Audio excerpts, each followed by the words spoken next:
खैरतल के कोट कासिम में बारिश और ओलावृष्टि से फसलों को नुकसान हुआ है। कल देर रात करीब 20 मिनट ओले गिरने से खेतों में खड़ी सरसों की फसल बर्बाद हो चुकी है। ओलावृष्टि से सबसे ज्यादा नुकसान कोट कासिम क्षेत्र में हुआ है। इसमें भगाना, मसवासी, रामपुर, बिलाहेड़ी, जाटूवास, बीरनबास और उजोली में ज्यादा नुकसान बताया जा रहा है। फसलों को हुए नुकसान को लेकर किसान सरकार से मुआवजे की मांग कर रहे हैं।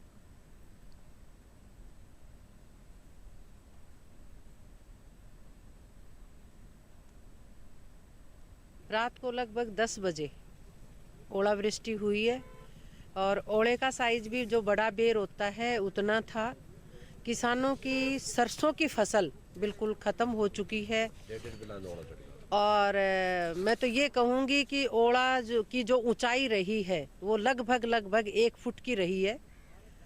बिल्कुल पूरी धरती थी वो एकदम सफ़ेद हो गई थी कि भाई ओला ही ओला वहाँ दिखाई दे रहा था कि किसान ही अन्नदाता है, किसान ही जीवनदाता है।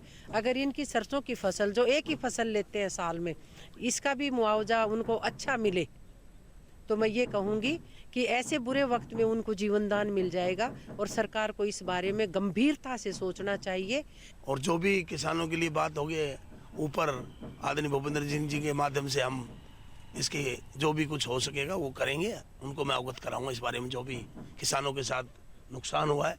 प्रशासन से भी मैं बात करूंगा, जो होगा किसानों के हक की बात। हम तो किसान के बेटे, किसान की चिंता हम सुबह शाम करते रहते हैं। तकरीबन 10 से 12 गाँव में सरसों की फसल को काफ़ी नुकसान हुआ है। फसल तकरीबन 50% से ऊपर, ऑलमोस्ट कई जगह 100% भी नष्ट हो गई है और अभी हम लोग उसका पटवारी और गिरदावरों से डिटेल सर्वे करवा रहे हैं। एग्रीकल्चर की टीम के साथ मिलकर इंश्योरेंस कंपनी से भी यहाँ उनके जो भी कर्मचारी वो आए हुए हैं। एक डिटेल सर्वे करवा कर हमारी कोशिश रहेगी जितना भी किसानों को नुकसान हुआ है गवर्नमेंट की तरफ से और इंश्योरेंस कंपनी की तरफ से हम उनको अधिकतम लाभ दिलवा सकें। अब किसान बहुत परेशान से वो आगे दम दिख रहा आपने जो उजाड़ से हो 2-4 आने तो गाड़ियाँ मेरे मोटरसाइकिल में बैठा के लेगा से हार्ट अटैक की संभावना बढ़ेगी और बहुत ही परेशान से आप आने का मौका नहीं दे।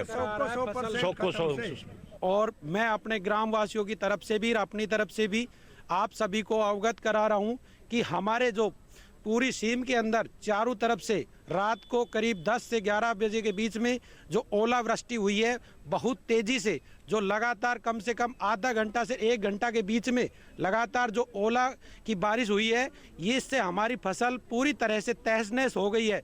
जो हम कति बिल्कुल खर्चे लगा के इस फसल के ऊपर निर्भर है, पूरा गांव एक सरसों की फसल पे ज़्यादातर निर्भर रहता है।